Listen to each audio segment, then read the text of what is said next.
जय श्री राधा। सोमवार के व्रत को लेकर मान्यता है कि इस व्रत को करने से भगवान शिव अपने भक्तों की मुराद जल्दी पूरी करते हैं। सोमवार का दिन भगवान शिव को समर्पित है, इसलिए इस दिन भगवान शिव की पूजा और व्रत करने से इसका महत्व और बढ़ जाता है। यदि आप सोमवार का व्रत करते हैं तो आपको सोमवार व्रत की कथा पढ़ना बेहद जरूरी है, क्योंकि इसके बिना आपका व्रत अधूरा माना जाता है। आइए जानते हैं सोमवार व्रत की कथा। देवों के देव महादेव बड़े भोले माने जाते हैं, इसलिए उनका एक नाम भोलेनाथ भी है। पौराणिक मान्यता के अनुसार भगवान शंकर को प्रसन्न करने के लिए किसी भी तरह के खास पूजन की आवश्यकता नहीं होती, क्योंकि कहा जाता है वह तो भोले हैं और भक्त के मन से की गई क्षणिक मात्र की भक्ति से वह प्रसन्न हो जाते हैं। अगर आप भी शिव की भक्ति और कृपा पाना चाहते हैं तो सावन के सोमवार का व्रत करते हैं तो इसकी कथा से भोलेनाथ अवश्य प्रसन्न होते हैं। एक बार किसी एक नगर में एक साहूकार था। उसके घर में धन की कोई कमी नहीं थी, लेकिन कोई संतान न होने के कारण वह बहुत दुखी था। संतान प्राप्ति के लिए वह हर सोमवार का व्रत रखता था और पूरी श्रद्धा के साथ शिव मंदिर जाकर भगवान शिव और माता पार्वती की पूजा करता था। उसकी भक्ति को देखकर एक दिन माँ पार्वती प्रसन्न होकर भगवान शिव से साहूकार की मनोकामना पूर्ण करने का निवेदन किया। पार्वती जी के आग्रह पर भगवान शिव ने कहा, हे पार्वती, इस संसार में हर प्राणी को अपने कर्मों का फल मिलता है और जिसके भाग्य में जो लिखा हो उसे भोगना ही पड़ता है। लेकिन पार्वती जी ने साहूकार की भक्ति को देखकर उसकी मनोकामना पूर्ण करने की इच्छा व्यक्त की। माता पार्वती के आग्रह पर शिव जी ने साहूकार को पुत्र प्राप्ति का वरदान तो दिया, लेकिन उन्होंने बताया कि यह बालक 12 वर्ष तक ही जीवित रहेगा। माता पार्वती और भगवान शिव की बातचीत को साहूकार सुन रहा था, इसलिए उसे ना तो इस बात की खुशी थी और ना ही दुख। वह पहले की भांति शिव जी की पूजा करता रहा। कुछ समय के बाद साहूकार की पत्नी ने एक पुत्र को जन्म दिया। जब वह बालक 11 वर्ष का हुआ तो उसे पढ़ने के लिए काशी भेज दिया। साहूकार ने पुत्र के मामा को बुलाकर उसे बहुत सारा धन देते हुए कहा, तुम इस बालक को काशी विद्या प्राप्ति के लिए ले जाओ।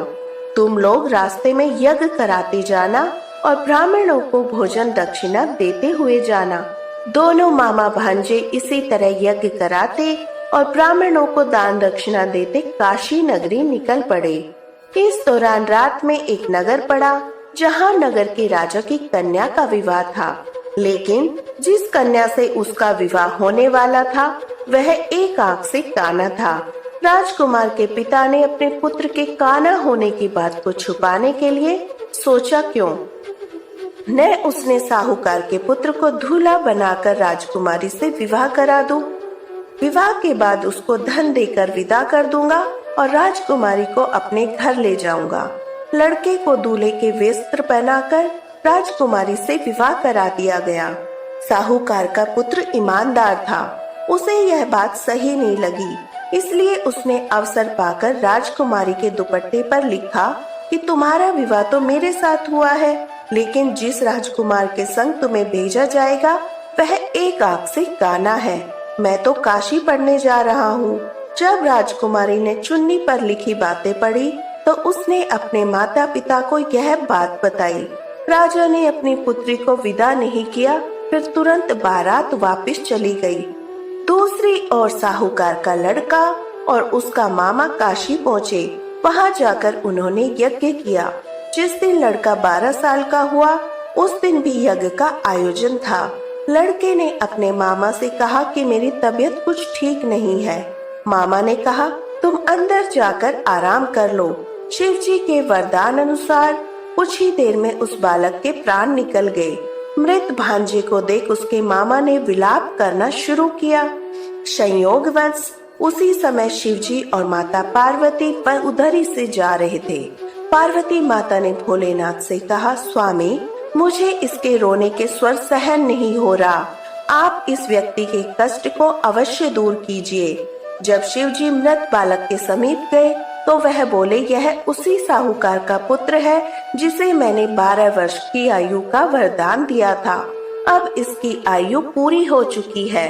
लेकिन मृत भाव से विभोर माता पार्वती ने कहा, हे महादेव, आप इस बालक और आयु देने की कृपा करें, अन्यथा इसके वियोग में इसके माता पिता भी तड़प तड़प कर मर जाएंगे। माता पार्वती के पुनः आग्रह पर भगवान शिव ने उस लड़के को जीवित होने का वरदान दिया। शिव जी की कृपा से वह लड़का जीवित हो गया। शिक्षा पूरी करके लड़का मामा के साथ अपने नगर की ओर वापस चल दिया।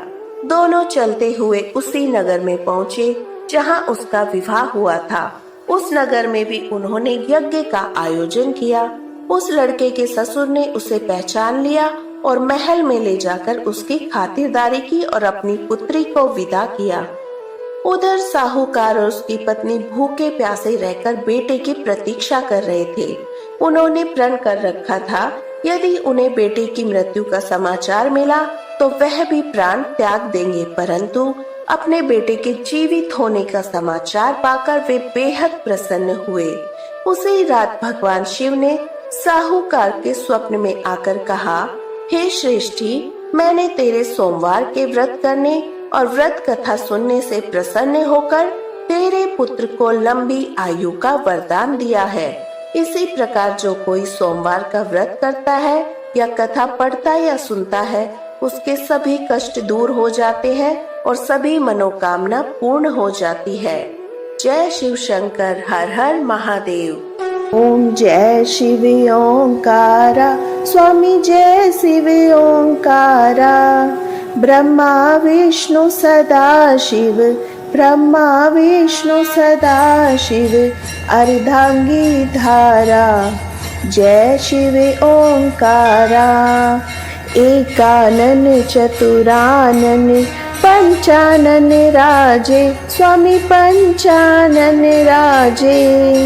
हंसानन गरुड़ासन, हंसानन गरुड़ासन, वृषवाहन साजे। ओम जय शिव ओंकारा। दो भुज चार चतुर्भुज, 10 भुज अति सोहे, स्वामी 10 भुज अति सोहे।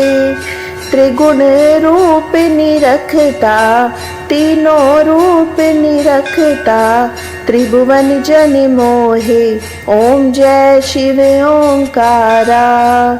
अक्षमाला वनमाला रुंडमाला धारी, स्वामी रुंडमाला धारी।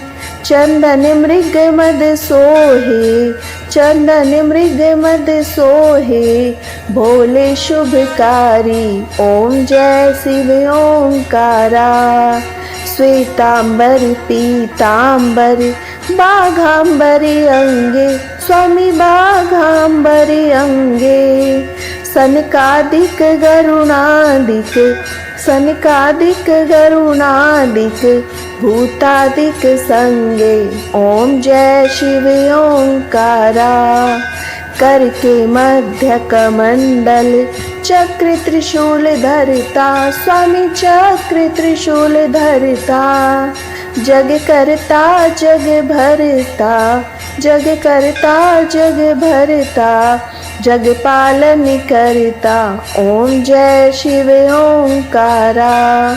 ब्रह्मा विष्णु सदा शिव, जानती अविवेका, स्वामी जानती अविवेका। प्रणवाक्षर के मध्य, प्रणवाक्षर के मध्य, ये तीनों एका। ओम जय शिव ओंकारा। गुण शिव जी की आरती जो कोई नर गावे, स्वामी जो कोई नर गावे। कहत शिवानंद स्वामी, कहत हरि हर स्वामी, मन वांछित फल पावे। ओम जय शिव ओंकारा, ओम जय शिव ओंकारा, स्वामी जय शिव ओंकारा। ब्रह्मा विष्णु सदा शिव, ब्रह्मा विष्णु सदा शिव, अर्धांगी धारा। ओम जय शिव ओंकारा, ओम जय शिव ओंकारा। हर हर महादेव।